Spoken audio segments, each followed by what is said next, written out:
Good afternoon, and thank you for joining me in this very first edition of Pattison's Compliance Movement.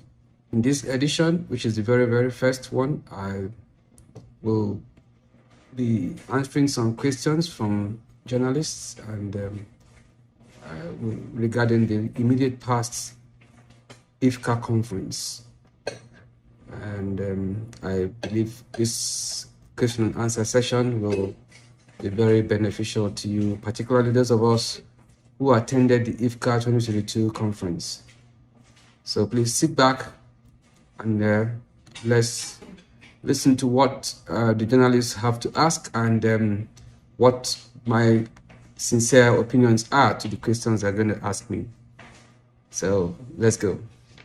So the first question is saying compliance officers have sometimes been called revenue prevention officers, according to one of the speakers at the conference, Johnny Frank. With this seeming outlook, the question to me is, what is the opinion? What is my opinion on this? Is it true that compliance officers are mere revenue prevention officers? Frankly speaking, the compliance officer's job is grossly misunderstood, especially in this part of the world, in Africa generally, where the compliance function is just evolving. They have looked at compliance officers have been likened to duplicating the audit function here in Africa. So a lot of people mistake compliance for audit, and that we're just duplicating our efforts. And in the case of revenue prevention, the revenue prevention rule is purely an audit rule, which is typically after the fact.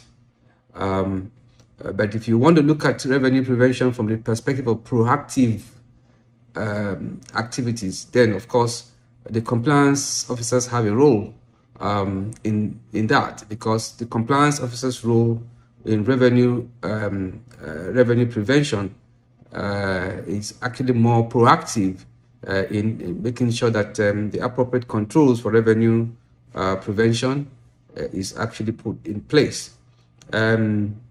Using revenue loss as an example, let's look at it this way. The role of the compliance officer is to ensure that adequate controls are put in place.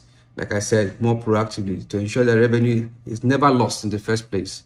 And this basically then means that we need to then therefore embed the controls in the system, put maker-checker rules, data authentication rules, regulatory benchmarking rules to make sure that we're in line with regulatory requirements for taking charges, for taking interest charges, and all of that, or charging fees, so you don't have to refund what you have actually collected afterwards. So, and then also creates additional reputational issues for the organization. So segregation of duties also very important, by ensuring that beyond just putting these systems in place, that we also have to be proactive in terms of preventing the losses from occurring in the first place. So that way, compliance helps to prevent the cost of non-compliance and rework. It costs us more, when we allow things to go wrong and then start reacting to fix them. It costs us like 2, 3, 4 times the amount of effort, energy, and resources we apply in correcting things, instead of making sure that they're done right the first time. And to achieve that, we need to have a comprehensive compliance program in place, which is more proactive and therefore will help the organization to even ensure that losses don't take place in the first place when it comes to revenue. So this is how I view the compliance rule in revenue prevention, and I think I echo the thoughts of Johnny Frank during the IFCA program. So thank you. I think this is all we can take for today for the updates and follow-ups from the IFCA program. And I'm yours sincerely, Pattison at Compliance Moments. So I hope to see you again next edition. Make sure you tune in as we continue the discussions around the fallout of the IFCA 2022 conference. And then I hope we'll all be in tune. Bye-bye.